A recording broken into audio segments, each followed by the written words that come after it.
Ahtapotlar uzaylı olabilir mi? Birçok ülkede haberlerde ahtapot DNA'sının dünyadaki canlılardan tümüyle farklı olduğu öne sürüldü.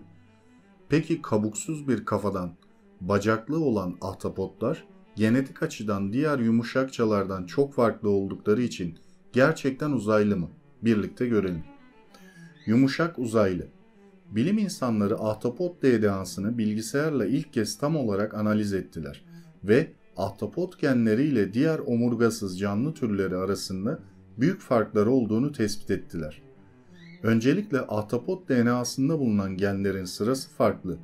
İkincisi de zeki beyin gelişiminde rol alan ve eskiden sadece omurgalılarda bulunduğu düşünülen bazı kritik genlerin ahtapot DNA'sında olduğu ortaya çıktı. Peki bu ne anlama geliyor? Ahtapotun zeki bir uzaylı olduğu anlamına mı? Kısacası ahtapot uzaylı değil. Buna karşın bilim insanları ahtapot DNA'sının diğer türlerden çok farklı olduğunu söylemek için esprili bir şekilde İngilizce alien kelimesini kullandılar. Oysa alien sadece uzaylı anlamına gelmiyor. Alien aynı zamanda farklı demek. Nitekim uzaylı ahtapot haberinin hangi siteler ve gazetelerde yayınlandığına baktığımızda bunların magazin basını olduğunu görüyoruz.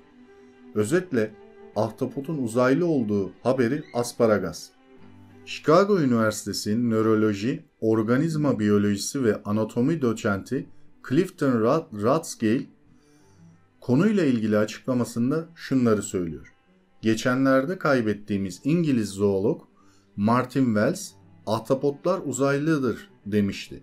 Nitekim ahtapotlarda beyin gelişimini hızlandıran ve bukalemun gibi renk değiştirerek kamuflajı kolaylaştıran özel genler var. Bunlar büyük bir beyin, hassas bir deri ve çevik vantuzların oluşmasında rol alıyor.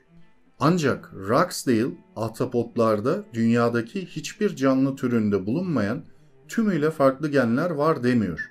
Sadece ahtapot DNA'sındaki genler, ahtapotun evrimsel olarak akraba olduğu yumuşakçalar ve omurgasızlardan çok daha farklı bir sırayla dizilmiş diyor. Ahtapot nedir?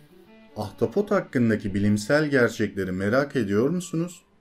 Ahtapotun genlerinin genetik akrabalarından neden farklı olduğunu ve bunun canlıların oluşumuna nasıl ışık tuttuğunu öğrenmek istiyor musunuz? O zaman bilimsel gerçekler için devam edelim. Boğazdaki balık sofralarının aranan mezelerinden olan ahtapotlara ek olarak mürekkep balıkları, supyalar ve sedefli deniz helezonları kafadan bacaklılar sınıfına giriyor. Kafadan bacaklılar çok hücreli omurgasız hayvanların yumuşakçalar şubesinin en gelişmiş sınıfı. Büyük bir kafaya ve kompleks sinir sistemlerine sahip kafadan bacaklıların başının ön kısmından vantuzlu veya çengelli kollar uzanıyor. Kafadan bacaklılar vantuzları ve çengelleri sayesinde avlarını yakalıyor. Pusu kurmak, yuva yapmak, yumurtlamak veya yırtıcılardan kaçmak için deniz tabanında sürünerek ilerliyorlar. 600 milyon yıllık hayvanlar tarihi. 580 milyon yıl önce dünyadaki modern hayvanların ataları denizde ortaya çıktı. Bu gelişme hayvanlar ve bitkilerin karaya çıkmasından önceydi. Ahtapotların soyu da 500 milyon yıldan eskiye uzanıyor. Kafadan bacaklılar sadece ışık gören sığ sularda ve 200-300 metreye kadar inen kıta sahanlıklarında değil, okyanuslarda hemen her derinlikte yaşıyorlar. Kimyasal sensörlere sahip vantuzlar gibi kendilerine has organları var. Karmaşık bir yapıya sahip kolları koparsa yenileyebiliyorlar. Ayrıca kafadan bacaklılar arasında omurgalılar alt şubesine ait insanlar gibi gözleri ön tarafa bakan, stereoskopik görüşe yani derinlik algısına sahip olan ve dünyayı bizim gibi renkli gören türler var. İçlerinden bazıları ise bukalemunlardan çok daha karmaşık bir renk değiştirme ve kamuflaj sistemine sahip. Zeki beyin için miyelin kılıfı olmasını beklersiniz. Ama ahtapotlar başka bir şekilde zeki olmanın yolunu bulmuşlar. Genomları da insandan küçük ama bizim kadar karmaşık. Ahtapotlar herkes gider Mersin'e, biz gider tersine diyerek bildiklerini okuyor. Ama böylelikle genetik olarak insandan farklı zeki canlı türleri olabileceğini gayet güzel kanıtlıyorlar. Bu açıdan hem dış gezegenlerde gerçek uzaylı olabileceğini hem de dünyadaki en zeki türün insan olmadığını gösteriyorlar. Elbette insanlar kadar zeki olmasa da yunuslar, kargalar, saksağanlar, bonobo şempanzeleri gibi zeki canlı türleri var. Ancak ahtapotlar, yunuslar ve kuşlar insandan farklı vücuda sahip zeki canlı türleri olduğunu göstermek açısından daha önemli. Chicago Üniversitesi'nden Caroline Albertin, ahtapot genomunu inceleyen bilim insanlarından bir tanesi. Birkaç dikkate değer fark dışında ahtapot genomu yeniden düzenlenmiş bir omurgasız genomunu andırıyor.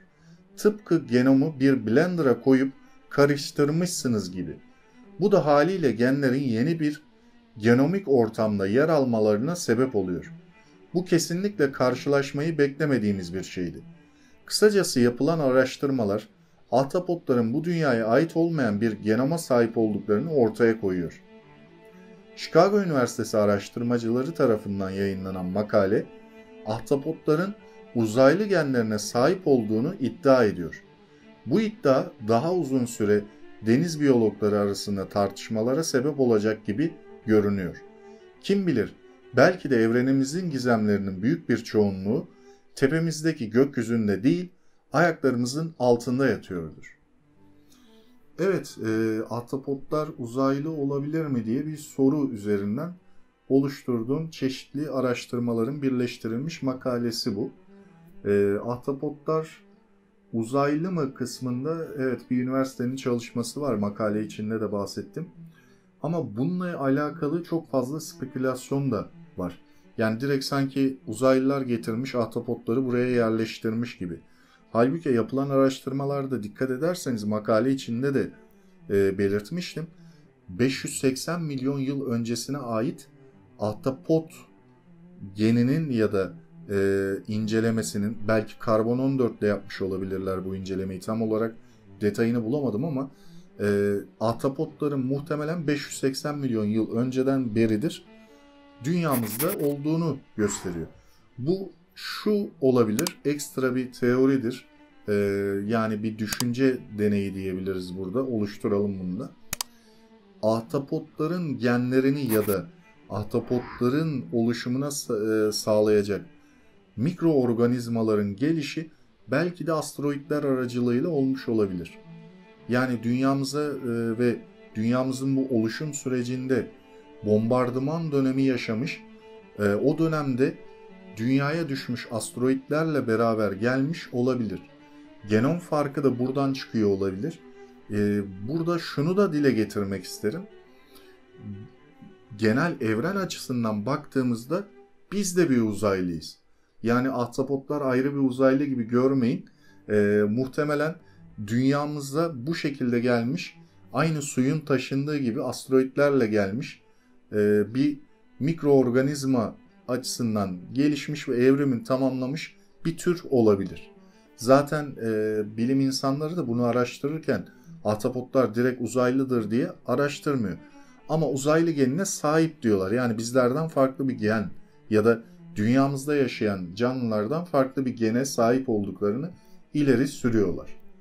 Evet, bir sonraki videomuzda görüşmek üzere. Hoşça kalın arkadaşlar.